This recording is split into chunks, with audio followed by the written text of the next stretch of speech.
Hi folks, this is Russ Scala here. I got a special video today. We're only going to focus on the women, okay? And the ladies out there, I want you to listen to this. Right off the bat, the next time you're at your doctor's office and you're not feeling well, I want you to ask for testing. I want you to ask for testing estrogen levels, progesterone, testosterone, cortisol, thyroid, T3 and T4, TSH. Look at your microbiome if they can, and look at nutritional deficiencies. A lot of times doctors don't have this testing, and they end up, women lose their hormones at 30, they become hormonally deficient, and the doctor doesn't do any advanced testing, so you could ask for the testing. And here's what happens. A woman goes, sees her general practitioner, she's a little tired, and she doesn't have the energy that she has, and she's gaining a little weight. She ends up getting put on an antidepressant, which makes things worse. I want you to ask your doctor about the hormonal testing and the nutritional testing, and we'll even help your doctor see how this advanced testing can help with your treatment protocol. And that's step one. Women are not getting the answers. And ladies, I've been in the hormone replacement business since 2005. I set up a lot of hormonal replacement centers. I had to teach the doctors how to use our pharmaceuticals, which are bioidentical hormones. The woman has 3 different estrogens, estradiol, estrone, estriol, progesterone. Okay, thyroid, T3 and T4, cortisol. Physical, mental, or emotional stress elevates cortisol levels, and cortisol suppresses all your hormones. A lot of doctors don't know this. So you could actually empower yourself. And I work with women that have breast cancer, and one of the oncologists said something last month that was really interesting. He said, pick up the book Estrogen Matters. I've read it twice.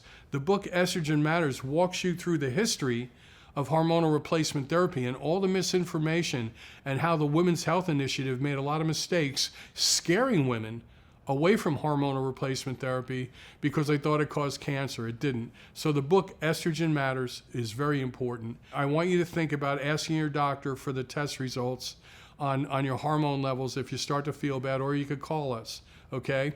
And one of my good friends is an exercise physiologist and a nutritionalist, and her name is Shelly. We used to do triathlons together. Her story is coming up next, and it's super powerful. And it's just to show you somebody with that knowledge level, it was really difficult to wrap her arms around the hormonal replacement testing because she was never taught it, and she went to multiple physicians, including OBGYNs, that weren't able to help her. So check out Shelly's story, and we'll move forward. Hi there, my name is Shelly Helmbrecht, and I am very happy to be here with you today to share with you my story about becoming very ill and then my recovery to becoming much healthier. But before I tell you about this story, I'd like to first share with you about my background a little bit.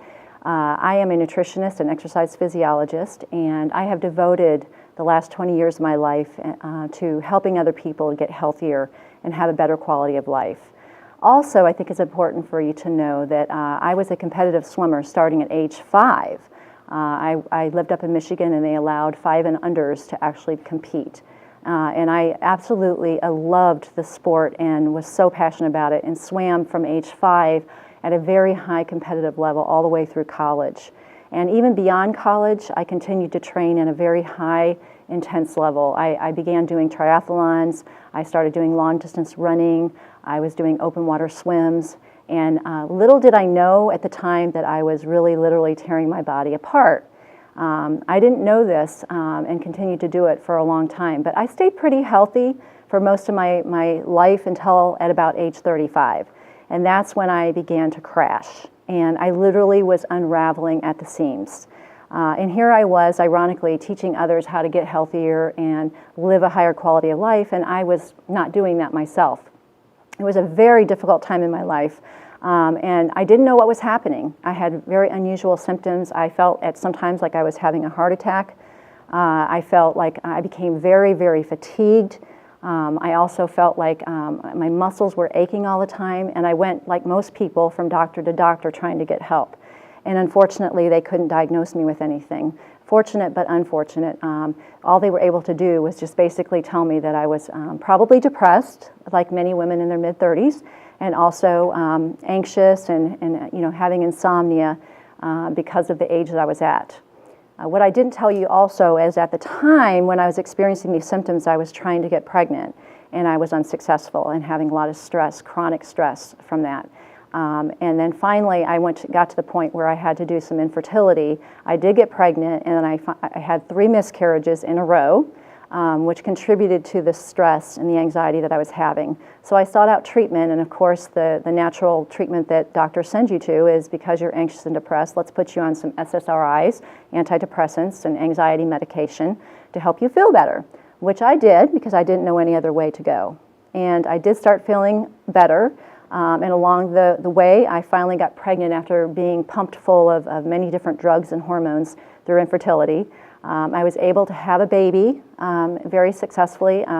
Felt like my life should now be filled with joy. And after having the baby, unfortunately, I had another really, really deep, hard crash and became very, very ill, to the point that I could not take care of myself, let alone a little baby.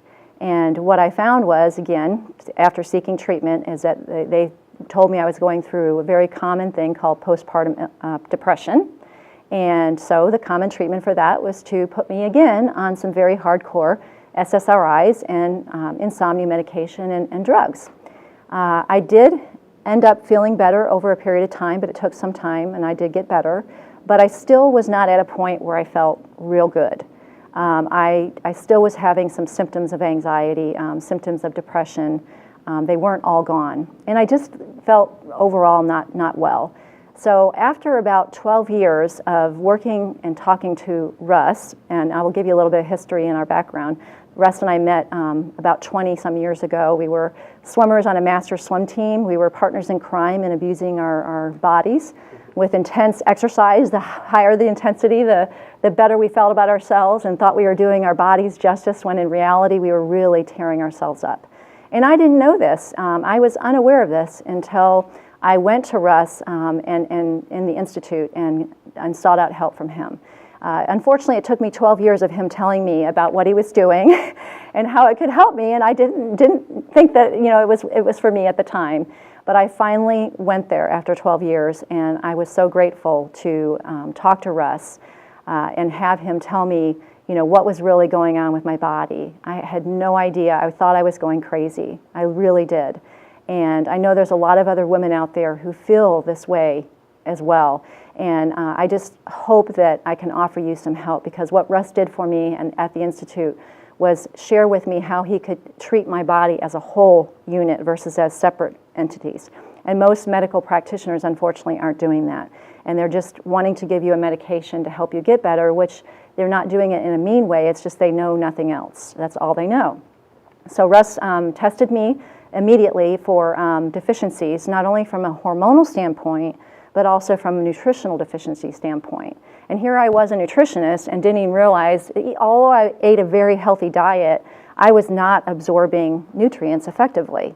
And I learned this from Russ, and I was blown away at how my gut, my intestinal gut lining, really controlled most of what was going on up in my brain chemistry. This was all new to me and very, very overwhelming because I had no idea that this was happening to me. So he tested me for my hormonal deficiencies as well as my nutritional deficiencies, and we found out right away that I was extremely low, surprise, surprise, in progesterone, which is what they pumped me full of when I was going through my pregnancy in order to be able to hold the fetus. But if I had only known that when I had the baby that it was not that I was depressed, it was not that something was wrong with me up in my brain, it was because I needed progesterone. It was a hormone that I was really deficient in now, since I had been pumped so full of it. And now my body was completely depleted. But it took me a long time, as I mentioned, to get to Russ and the Institute to get help. So progesterone, I learned, is a feel-good hormone. And it's what really makes you feel good and have that sense of well-being, and also a sense of calmness and ability to be able to sleep better. And I had pretty much none of it. So immediately after testing me, he put me on some progesterone, and as well as some B-complex injectables and B12. And those vitamins are extremely important because we start to lose the ability to absorb them as we get into our late 30s and early 40s, and almost everybody needs them. I also found that out as well. Even being a nutritionist, didn't realize I was not absorbing them correctly. So after about, probably a few months of working with the Institute and getting on the progesterone and, the B12 vitamins, I started to notice a gradual improvement in how I was feeling. The first thing I noticed is I wasn't so fatigued anymore, and I was having a lot more energy, and just feeling more like playing with my young daughter at the time, and just being overall a better feeling. But the anxiety and depression took a little bit longer to lift because, as I learned again from Russ and the Institute, that when you're dealing with natural hormones, it's not an overnight success. And I think that's very important for people to understand. It takes a while for these to get into your system and to really start working. It's not like a pharmaceutical where you take it and then all of a sudden you feel better pretty quickly, but you have horrible side effects from taking it. And that's what I really liked about Russ and the Institute when I talked to him and about the method of treatment, is that this was going to be a healthy route for my body, something that was not going to cause severe side effects, which I was looking to get away from. I being a nutritionist, wanted to always go in the most natural way possible. And that's what I really liked about his route and his method. And so what I'm trying to get across here to all of you who may be listening to this is, if you are having symptoms that have been gone undetected or undiagnosed and nobody's giving you answers and they just want to put you on medicine, please don't do what I did and wait forever to get help. There is a way that you can get help in a natural way. And all you have to do is call Russ at the Institute, and he will sit down with you at no cost for an initial consultation and give you a wealth of information about how he can help you get better and feel better and live the kind of life you want to live. So don't do what I did and wait 12 years. Your health is your most precious resource and your most valuable resource. So isn't it important for you to put that first? Thank you very much for listening, and I hope that I was able to help some of you.